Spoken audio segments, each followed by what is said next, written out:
ನಮಸ್ಕಾರ ಸ್ನೇಹಿತರೆ.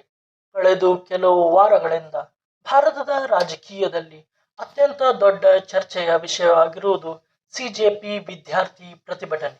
ಈ ಪ್ರತಿಭಟನೆ ಕೇವಲ ಒಬ್ಬ ಸಚಿವರ ರಾಜೀನಾಮೆಯ ಬೇಡಿಕೆಯಾಗಿತ್ತೆ ಅಥವಾ ಇದು ಭಾರತದ ಯುವ ಜನರ ಭವಿಷ್ಯದ ಬಗ್ಗೆ ಉಂಟಾಗಿರುವ ದೊಡ್ಡ ಅಸಮಾಧಾನದ ಸ್ಫೋಟವೇ?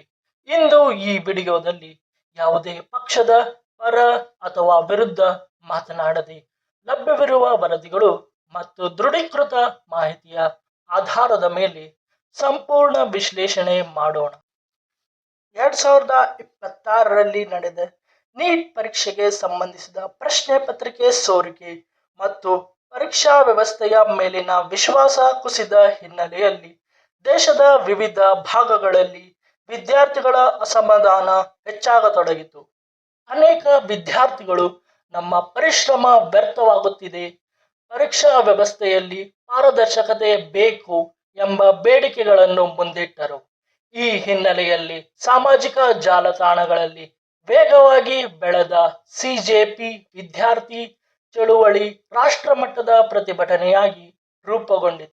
ಪ್ರತಿಭಟನಾಕಾರರ ಪ್ರಮುಖ ಬೇಡಿಕೆಗಳಲ್ಲಿ ಕೇಂದ್ರ ಶಿಕ್ಷಣ ಸಚಿವ ಧರ್ಮೇಂದ್ರ ಪ್ರಧಾನ್ ರಾಜೀನಾಮೆ, ಪರೀಕ್ಷಾ ವ್ಯವಸ್ಥೆಯಲ್ಲಿ ಸುಧಾರಣೆ, ಪ್ರಶ್ನೆ ಪತ್ರಿಕೆ ಸೋರಿಕೆ ಪ್ರಕರಣಗಳ ಸಂಪೂರ್ಣ ತನಿಖೆ, ವಿದ್ಯಾರ್ಥಿಗಳಿಗೆ ಭವಿಷ್ಯಕ್ಕೆ ಕಾನೂನುಬದ್ಧವಾದ ರಕ್ಷಣೆ ಇವು ಪ್ರಮುಖವಾಗಿದ್ದವು.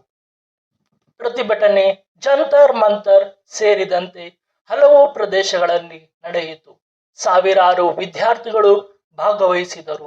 ಕೆಲವೆಡೆ ಪೊಲೀಸರು ಭದ್ರತೆ ಹೆಚ್ಚಿಸಿದರು. ಕೆಲವು ಸಂದರ್ಭಗಳಲ್ಲಿ ಉದ್ವಿಗ್ನತೆ ಉಂಟಾಯಿತು. ಪೊಲೀಸರು ಕೆಲವು ಕಡೆ ಲಘು ಬಲ ಪ್ರಯೋಗ ಮಾಡಿರುವ ವರದಿಗಳೂ ಬಂದಿವೆ. ಇನ್ನೊಂದೆಡೆ ಪ್ರತಿಭಟನಾ ಸಂಘಟಕರು ಪ್ರತಿಭಟನೆ ಶಾಂತವಾಗಿರಬೇಕೆಂದು ನಿರಂತರ ಮನವಿ ಮಾಡಿದರು.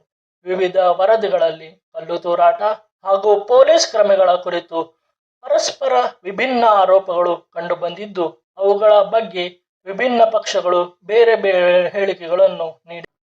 ಸರ್ಕಾರದ ಪ್ರತಿಕ್ರಿಯೆ. ಸರ್ಕಾರ ಆರಂಭದಲ್ಲಿ ಸಂವಾದಕ್ಕೆ ಸಿದ್ಧವಿದೆ ಎಂದು ತಿಳಿಸಿತು. ಸಂಸತ್ನಲ್ಲಿ ಪರೀಕ್ಷಾ ಅಕ್ರಮಗಳ ಬಗ್ಗೆ ಚರ್ಚೆ ನಡೆಸಲು ಸಿದ್ಧ ಎಂದು ಸರ್ಕಾರ ಹೇಳಿತ್ತು. ನಂತರ ಸರ್ಕಾರ ಮತ್ತು ಸಿಜೆಪಿ ಪ್ರತಿನಿಧಿಗಳ ನಡುವೆ ಹಲವು ಸುತ್ತಿನ ಮಾತುಕತೆ ನಡೆದವು. ಜುಲೈ 25, 2026ರಂದು ಕೇಂದ್ರ ಶಿಕ್ಷಣ ಸಚಿವ ಧರ್ಮೇಂದ್ರ ಪ್ರಧಾನ್ ರಾಜೀನಾಮೆ ಸಲ್ಲಿಸಿದರು.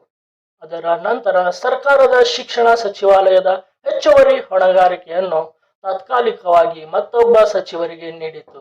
ಈ ಬೆಳವಣಿಗೆಯನ್ನು ಸಿಜೆಪಿ ತನ್ನ ಪ್ರಮುಖ ಗೆಲುವು ಎಂದು ಹೇಳಿಕೊಂಡಿತು. ಸರ್ಕಾರ ಈ ನಿರ್ಧಾರವನ್ನು ತನ್ನ ಆಡಳಿತಾತ್ಮಕ ಕ್ರಮದ ಭಾಗವೆಂದು ವಿವರಿಸಿತು. ರಾಜಕೀಯ ವಿಶ್ಲೇಷಕರ ಅಭಿಪ್ರಾಯದಲ್ಲಿ ಇತ್ತೀಚಿನ ವರ್ಷಗಳಲ್ಲಿ ಸಾಮಾಜಿಕ ಜಾಲತಾಣಗಳಿಂದ ಆರಂಭಿಕವಾಗಿ ದೇಶವ್ಯಾಪಿ ಪರಿಣಾಮ ಬೀರಿದ ವಿದ್ಯಾರ್ಥಿ ಚಳವಳಿಗಳಲ್ಲಿ ಇದು ಪ್ರಮುಖ ಉದಾಹರಣೆಯಾಗಿದೆ. ವಿಶೇಷವಾಗಿ ಜೆನ್ ಝಿ ಯುವಜನರು ಇನ್ಸ್ಟಾಗ್ರಾಮ್ ಸೇರಿದಂತೆ ಡಿಜಿಟಲ್ ವೇದಿಕೆಗಳ ಮೂಲಕ ವೇಗವಾಗಿ ಸಂಘಟಿತರಾದದ್ದು ಗಮನ ಸೆಳೆಯಿತು. ಸಿಜೆಪಿ ಪ್ರತಿಭಟನೆ ಕೇವಲ ಒಂದು ರಾಜಕೀಯ ಘಟನೆ ಮಾತ್ರವಲ್ಲ, ಇದು ಶಿಕ್ಷಣ, ಪರೀಕ್ಷಾ ವ್ಯವಸ್ಥೆ, ಯುವಜನರ ಭವಿಷ್ಯ ಮತ್ತು ಆಡಳಿತದ ಹೊಣೆಗಾರಿಕೆ ಕುರಿತು ರಾಷ್ಟ್ರೀಯ ಚರ್ಚೆಯಾಗಿ ಪರಿಣಮಿಸಿದೆ. ಈ ಚಳುವಳಿಯ ದೀರ್ಘಕಾಲೀನ ಪರಿಣಾಮ ಏನಾಗುತ್ತದೆ ಎಂಬುದನ್ನು ಮುಂದಿನ ತಿಂಗಳುಗಳು ಮತ್ತು ವರ್ಷಗಳು ನಿರ್ಧರಿಸಲಿವೆ. ಪ್ರಜಾಪ್ರಭುತ್ವದಲ್ಲಿ ಶಾಂತಿಯುತ ಪ್ರತಿಭಟನೆ ನಡೆಸುವ ಹಕ್ಕು ಮತ್ತು ಸಾರ್ವಜನಿಕ ಶಾಂತಿ ಕಾಪಾಡುವ ಹೊಣೆ ಇವೆರಡೂ ಸಮಾನವಾದ ಮಹತ್ವವನ್ನು ಪಡೆದುಕೊಂಡಿವೆ. Thank you one and all.